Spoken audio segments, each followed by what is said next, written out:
TV Imaculada, o Evangelho em primeiro lugar.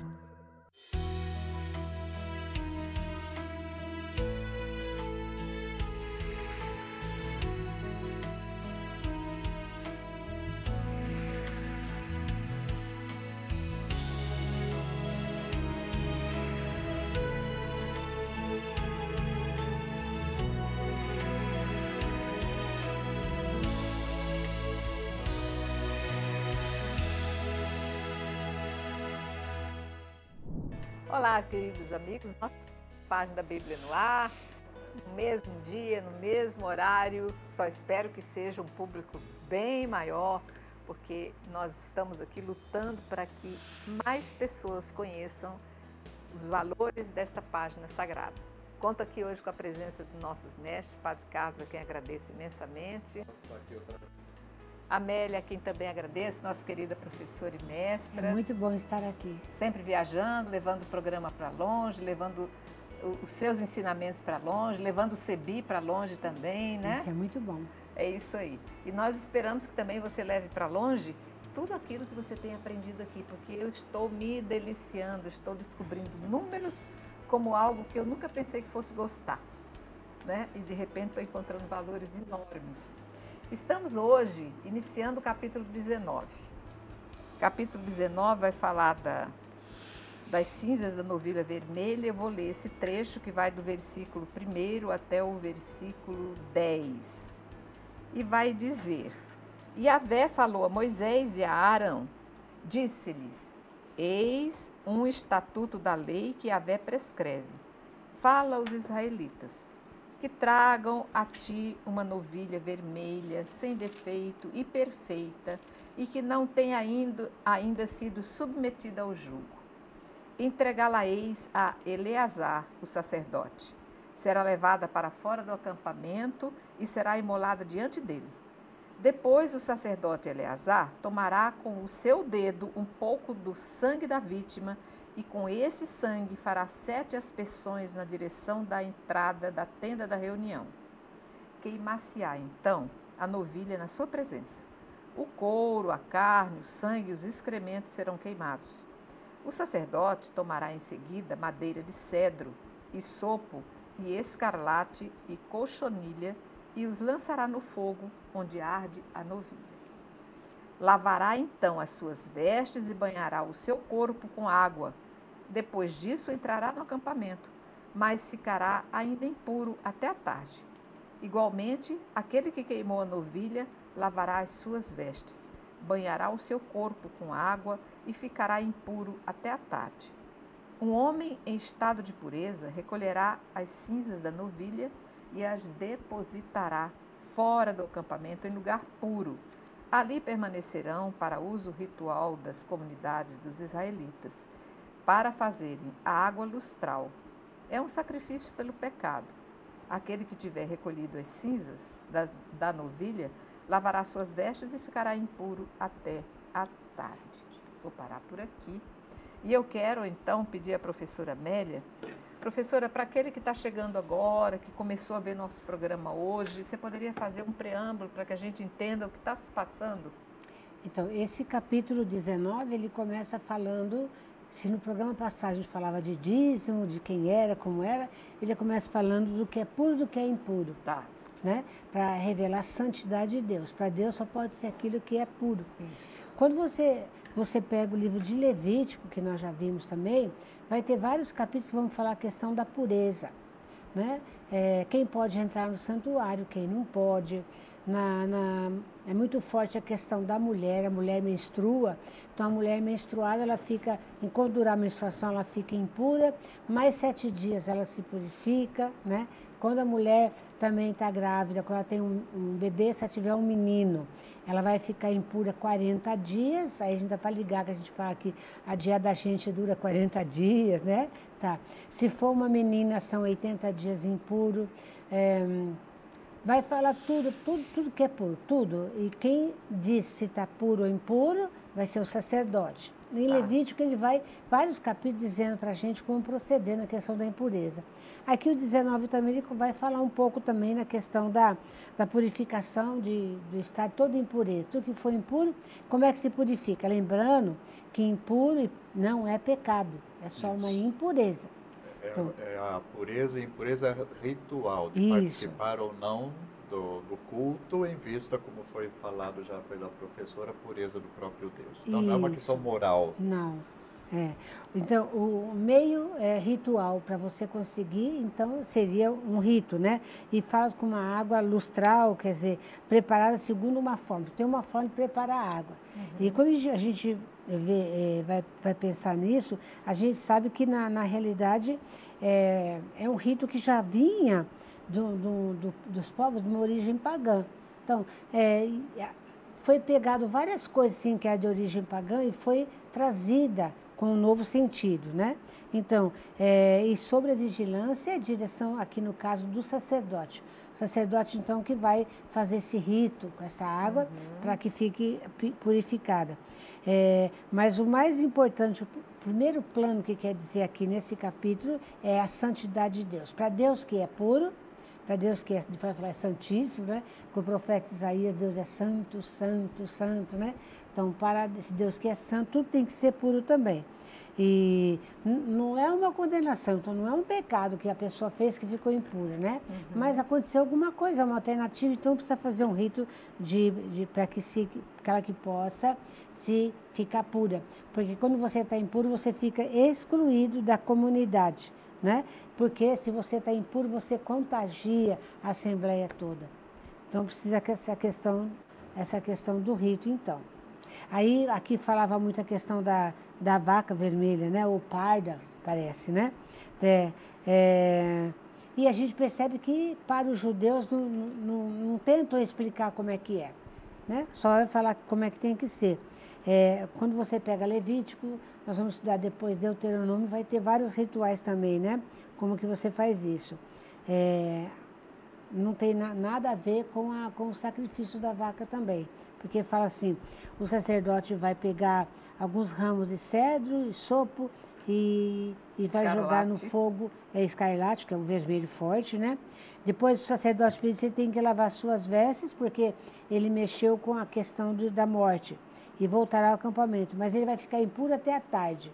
Depois, à tarde, ele toma banho, lava as vestes e fica puro de novo. Quando fala tarde, a gente lembra lá, houve uma tarde e uma manhã, primeiro dia. Para o judeu, tudo começa no entardecer. O dia completo começa um dia no entardecer.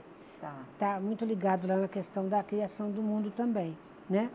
E fala assim, quem queimou também vai ficar impuro até a tarde também, porque tira as coisas da vaca que vai ser queimada, quem queimou também fica impuro, né? Porque toca a vaca, no caso, né? E o que vem adiante agora está preparando uma água de purificação e o resto do capítulo nos coloca em que ocasião se usa esta água de modo muito especial a toda pessoa que toca um cadáver. Isso. Seja de gente ou seja de animal. Seja de animal. Então, aí, por isso que eu interrompi um pouco, porque aquele que matou a vaca e que manipulou um pouco a vaca antes de ser queimada, tocou um animal morto, um cadáver, então ele precisa ser purificado também. E aí, depois ele vai depositar as cinzas da vaca também fora do acampamento, num lugar puro fora, né? Aí vão conservar, aí até que depois também quem recolheu as cinzas da vaca também vai ficar impuro até a tarde. Tudo que mexeu naquele animal que foi morto para o sacrifício, né, também fica impuro. Mas até a tarde toma banho, veste roupa limpa, lava a roupa lá, aí está tudo puro de novo. Muito bem. Quer completar mais alguma coisa, Padre Carlos? Não, desse trecho não, acho que podemos ir para frente. Então nós vamos a partir do 10b, vamos avançar e vamos ler até o 16, o versículo 16. Tanto para os israelitas como para o estrangeiro que habita entre eles, isso será um estatuto perpétuo. Aquele que tocar um cadáver, qualquer que seja o morto, ficará impuro 7 dias. Purificar-se-á com esta água no terceiro e no sétimo dias, e ficará puro. Contudo, se não se purificar no terceiro e no sétimo dia, não ficará puro. Todo aquele que tocar um morto, o corpo de alguém que morreu, e não se purificar, contamina a habitação de Yahvé. Tal homem será eliminado de Israel, visto que as águas lustrais não foram aspergidas sobre ele, e está impuro, e a sua impureza ainda permanece nele. Esta é a lei a respeito de um homem que morre numa tenda. Quem quer que entre na tenda e quem quer que aí se encontre, ficará impuro 7 dias. Está igualmente impuro todo recipiente aberto que não tenha sido fechado com uma tampa ou com uma atadura.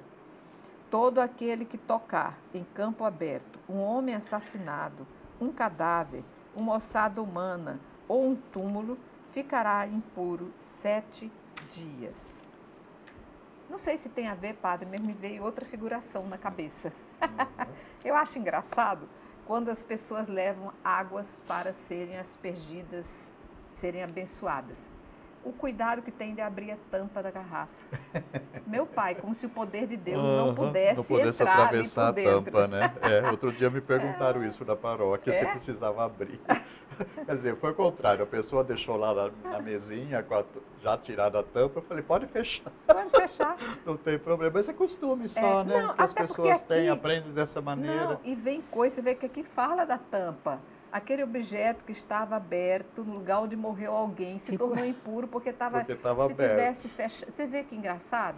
Essas coisas se perpetuam e a gente fica com aquela ideia de que o impuro está naquilo que pode estar exposto, né? Mas, Ana, tudo isso, a questão de puro e impuro, ela vai nascer, esse simbolismo, quando o povo sai do Egito, da Babilônia, Tá. ficou lá por 40 anos no exílio da Babilônia, ele volta e eles vão reconstruir a comunidade, Tá. reconstruindo o templo.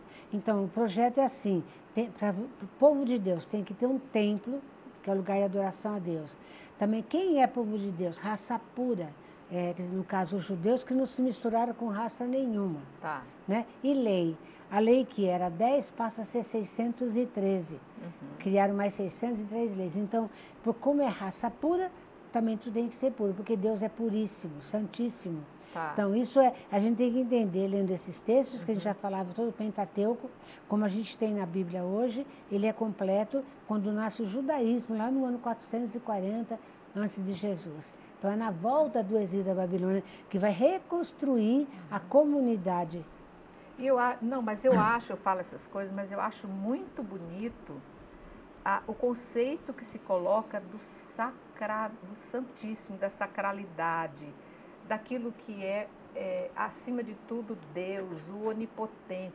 E esse conceito colocado aqui é algo muito interessante, porque a gente vai ver que nas comunidades adoradoras de ídolos não existia essa reverência.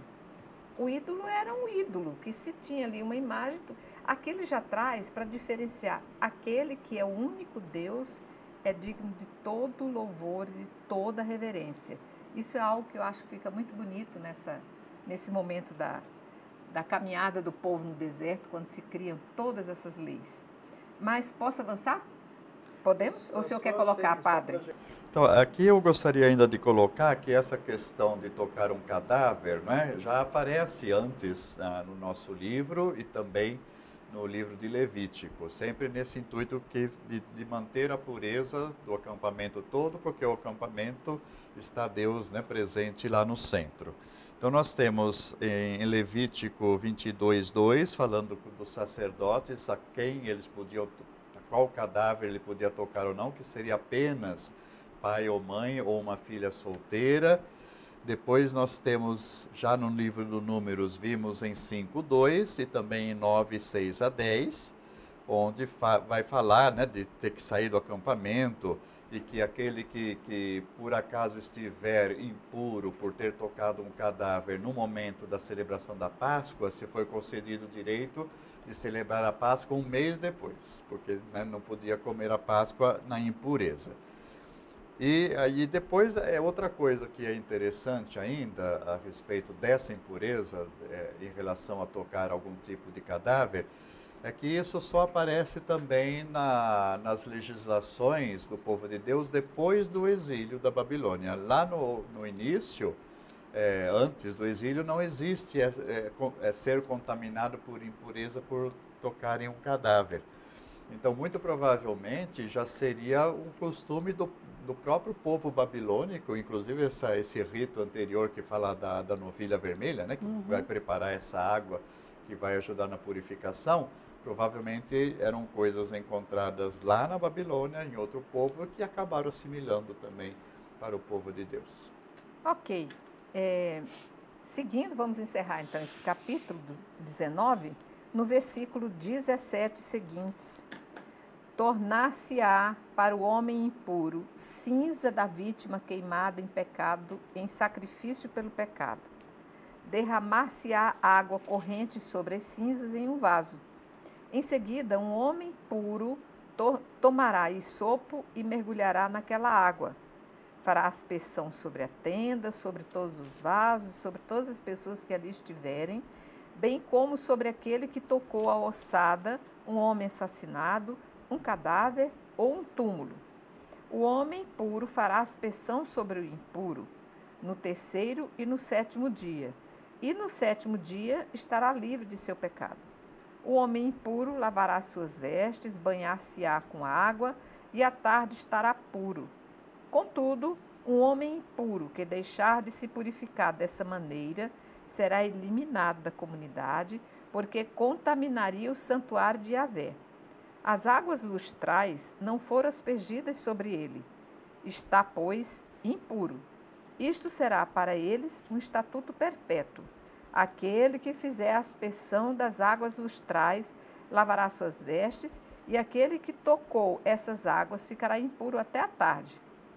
Tudo aquilo que o impuro tocar ficará impuro, e a pessoa que o tocar ficará impura até a tarde. Complicado esse processo, meu Deus, uma vez que a impureza toca uma pessoa, difícil sair, né, padre? E aí, Amélia, o que você tem a acrescentar também? A gente já falou sobre isso lá na questão de Levítico também, isso. Né? E sempre lembrar, não está falando isso para o povo que está andando no deserto, está falando isso para aquele povo que vai se reconstruir na volta do exílio da Babilônia, depois do ano 538 antes de Jesus. Então, são a lei, estão se preparando para formar uma nova comunidade de gente pura. Quem é povo de Deus? Só judeu. E não é. O povo de Deus é o mundo inteiro, né? Aquele que acredita ou não, todo mundo é povo de Deus.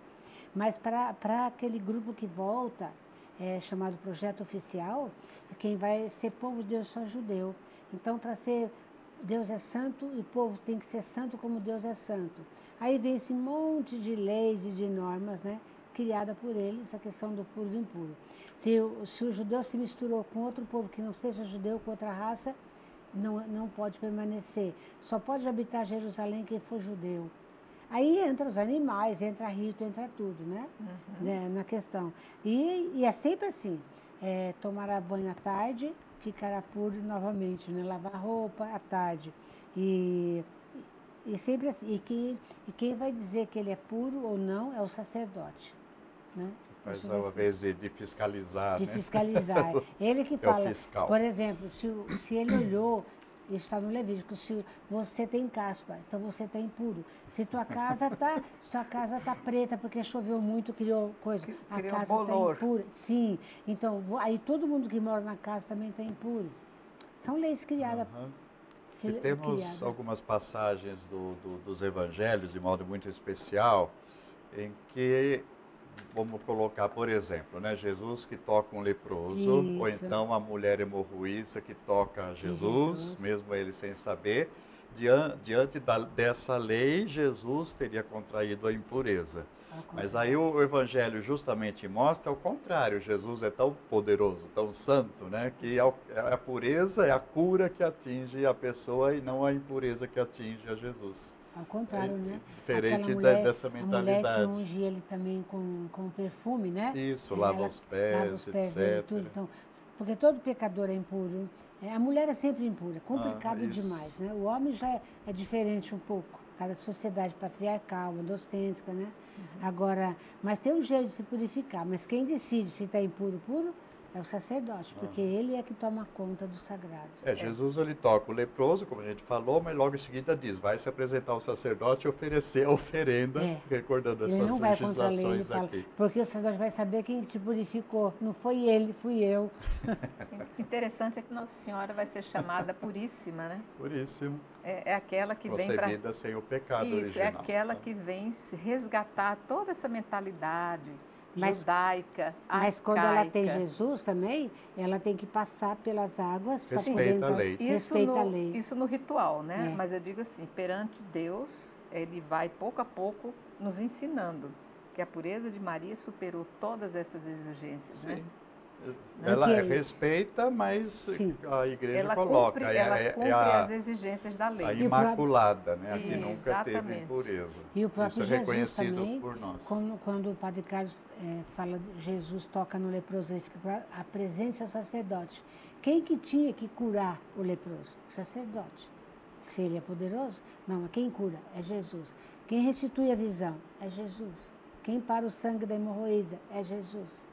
Mas e ele não fica impuro, né? Porque quem tocar fica, Exato. ele não fica. Ele é o sacerdote por excelência. Pois é. Mas ele para nós, assim como para Maria estamos dizendo aqui, para nós reconhecemos essa pureza nova, digamos assim, que vem da própria fonte que é Jesus, né, Filho de Deus entre nós.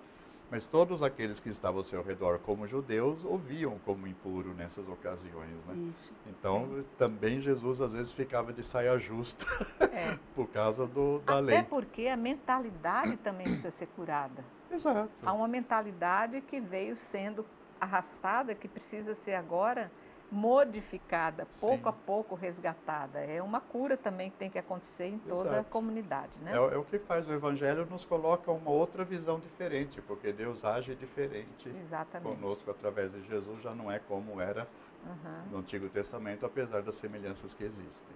Ok. Eu vou pedir um pequeno intervalo só para ajustar aqui o nosso chá e já voltamos.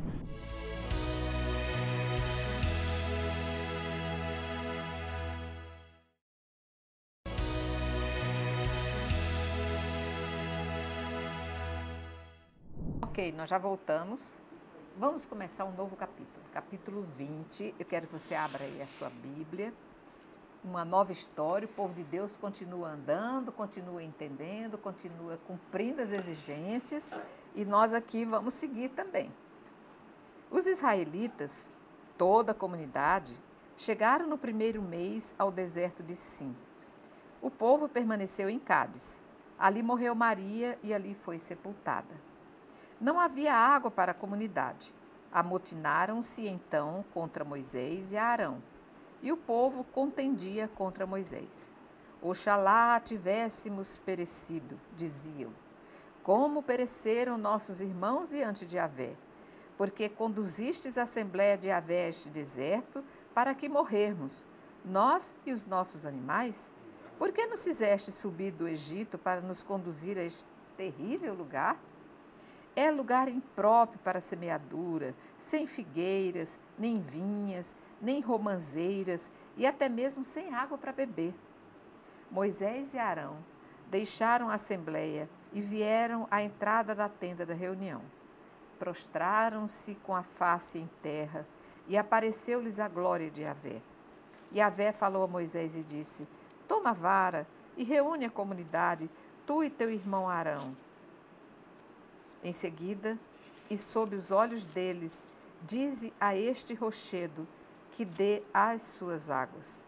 Farás, pois, jorrar água deste rochedo e darás de beber à comunidade e aos seus animais. Moisés tomou a vara de diante de Yahvé, como lhe havia ordenado. Moisés e Arão reuniram a comunidade diante do rochedo e, em seguida, ele lhes disse: Ouvi agora, rebeldes. Faremos nós jorrar água para vós deste rochedo? Moisés levantou a mão e com a vara feriu o rochedo por 2 vezes. A água jorrou abundantemente e a comunidade e os seus animais puderam beber. Então Yahvé disse a Moisés e a Arão: visto que não crestes em mim, de modo a me santificardes aos olhos dos israelitas, não fareis entrar esta assembleia na terra que lhe dei. Estas são as águas de Meriba, onde os israelitas contenderam com Yahvé e onde manifestou-lhe a sua santidade. Eu também me lembrei agora do filme dos 10 Mandamentos. Isso. Essa hora que Moisés fere a rocha e faz. Eu achei que tinha sido lá atrás, já se Mas passou. tem 2 vezes exatamente. Ah, que bom o senhor me aliviar esse conhecimento agora. Porque tem Êxodo 17, de 1 a 7, que conta essa passagem, e aqui é quase que uma cópia daquela, repete-se o gesto. Repete de novo. Muito bem, então nós temos 2 grandes fontes ao longo 2 do deserto, vezes. graças a Moisés. Que Aham. coisa legal Pois saber é. disso. É bom, a gente muitas vezes exatamente se confunde um pouco, né? Então a gente Exatamente, está é. estudando para isso. Que bom, padre. Lê no comecinho quando estão caminhando e lê agora, parece que no fim que estão chegando. Isso. Então aqui nós temos essa localização que o trecho começa a nos dizer: o povo chegou ao deserto de Sim e acampou em Cádiz, ou Cades. Aí eles já estão agora, faz assim, o texto, o livro pula de repente, né, um arco de tempo bastante grande. Estava narrando fatos próximo de quando eles saíram dos pés do Monte Sinai, onde houve toda a aliança, e de repente já coloca lá para frente, onde eles já estão prestes a entrar. Então, aquele período de 40 anos que nós temos da caminhada do deserto, aqui o livro dos Números praticamente pula tudo. E aqui começa a acontecer esse espelho, né? O que aconteceu lá logo depois de saírem do Egito, começa a se repetir com a nova geração que está chegando para entrar na Terra Santa. De certa maneira, está querendo colocar, se por castigo, né, da infidelidade do povo, toda aquela geração morreu no deserto, para outra geração seguinte, purificada, poder entrar na Terra Prometida, de repente parece que não adiantou nada toda essa caminhada, o povo continua, a nova geração continua com os mesmos problemas da geração que saiu do Egito em relação a Javé. Que coisa que somos nós. Que somos nós. Nós somos assim... Fidelidade. Porque a gente tem que pensar, uma geração durava 40 anos, né? Então aqueles que saíram de idade já do Egito morreram na caminhada. E na caminhada nasceu gente também. E essa geração nova não sabe o que é ser escravo, né? Não sabe as duras penas do deserto, mas escutou falar, mas não teve lá no Egito, né? Não trouxeram a história de seus pais. A não ser alguns, que exatamente, veja bem, aí no início do capítulo 20 vai dizer o quê? Morreu ali Maria e ali foi enterrada. Quem é Maria? Não é Nossa Senhora? Quem que é essa Maria? Claro que não. Miriam, a irmã de Moisés. Irmã de Moisés. Né? Que aí ela já morre. No final ainda desse capítulo, nós vamos ver, morre também Arão. E Moisés. E mais para frente na Bíblia, mas antes de entrar na Terra Prometida, vai morrer Moisés ainda. Então, aquilo que estava falando, né? O povo que saiu do Egito não é o que chega, as experiências são outras, embora o pecado continue o mesmo, mas está dizendo, né, que os últimos, né, sobreviventes da saída do Egito, com exceção de Josué, né, os últimos sobreviventes da saída do Egito também morrem antes de entrar na Terra Prometida. Inclusive, então, né, Moisés, Arão e Miriam, que são os grandes, né? Os grandes ícones da história, né? Agora, o que chama mais atenção aqui, talvez a professora Amélia possa comentar, é essa questão que a gente vai ler daqui a pouco, ou já não foi lido ainda, né? Do castigo de Moisés, ou já foi lido? Já foi lido, padre. Que já vai chamar atenção, né? Isso. Então, qual é o pecado dos dois aí? Porque parece também extremamente dura essa sentença, né? O que Deus considerou ali como desobediência de Arão e Moisés? É a grande pergunta. Eu, quando leio, né, ou lia pelo menos, a gente fala, puxa vida, né? Não é uma pena muito dura? Né? O que ele fez? Que ele obedeceu, ele tirou água da pedra. Daí tem duas coisas que se chama atenção, que pode ser, então, qual seria o pecado de Moisés e Arão. Um é que, na ordem que Deus dá a eles, né? Ele diz assim, pega a vara, E sim, vai infere. até a pedra e diz a pedra, diferente do relato de Êxodo, Tá. onde Javé manda golpear. Aqui ele não Isso, manda manda golpear, mas ferir. Moisés golpeia a pedra e 2 vezes. Tá. Então, alguns dizem que poderia ser esse ato, né, de Moisés e Arão, que Deus falou só para falar para a pedra da A pedra água. e obedecer, né? A pedra obedecer só na palavra, sem golpear, como foi no outro caso, né? Tá.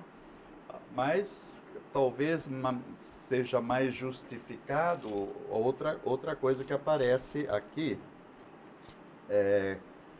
quando chegam lá na pedra, Arão e Moisés dizem, deixa eu ver aqui no versículo 11.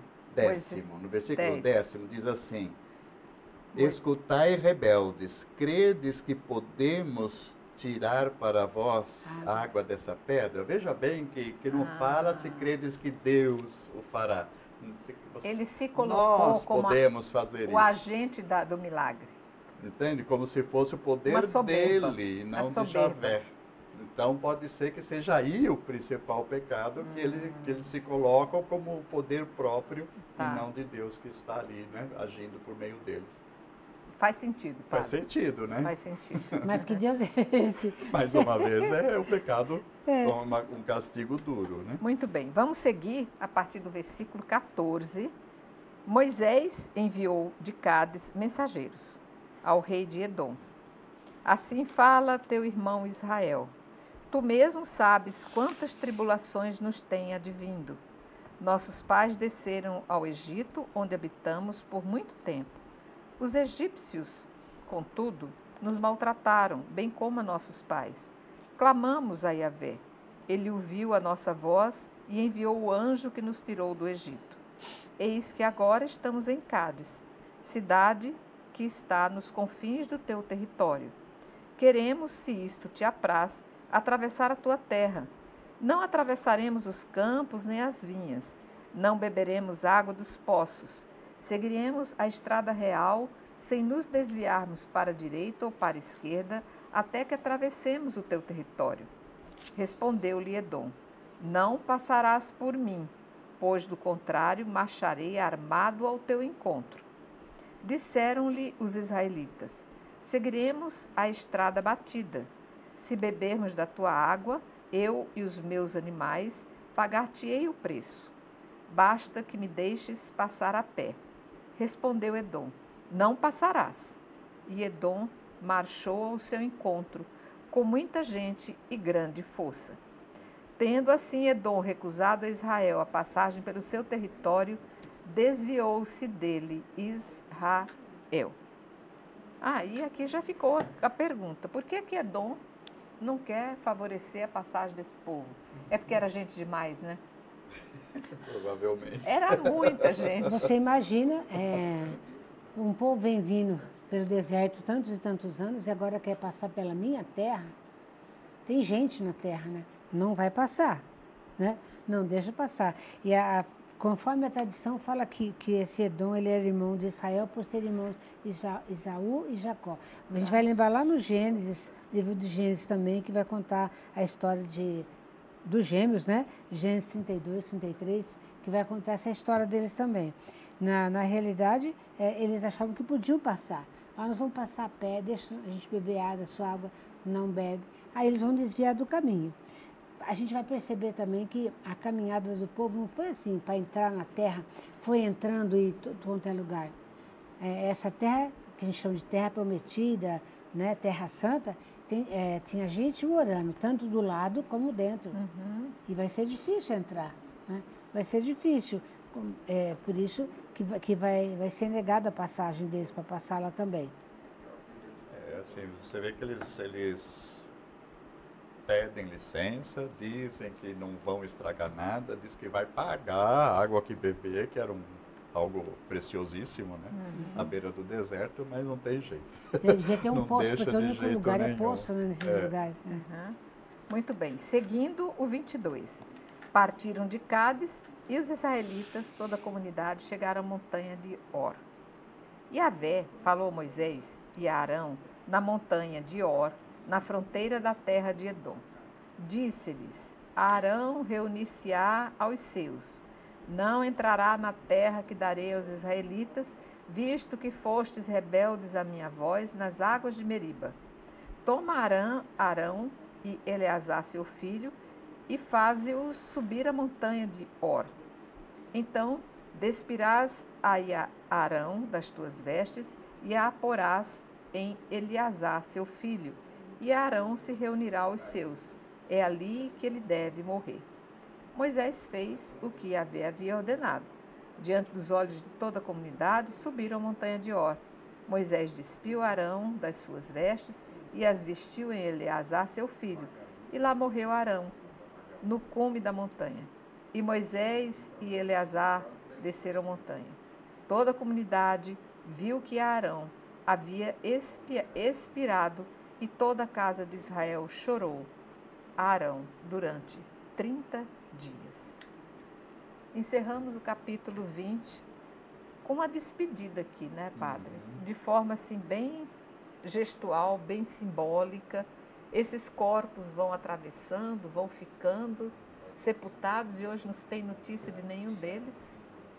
Ou foram descobertos alguns pontos desses sepultamentos? Eu não tenho conhecimento desse caso. O monte, certo, inclusive no comentário aqui que a gente estudou, não se sabe nem sequer a localização do monte, muito menos muito menos o corpo desse sepultamento. Não restou, creio eu, né?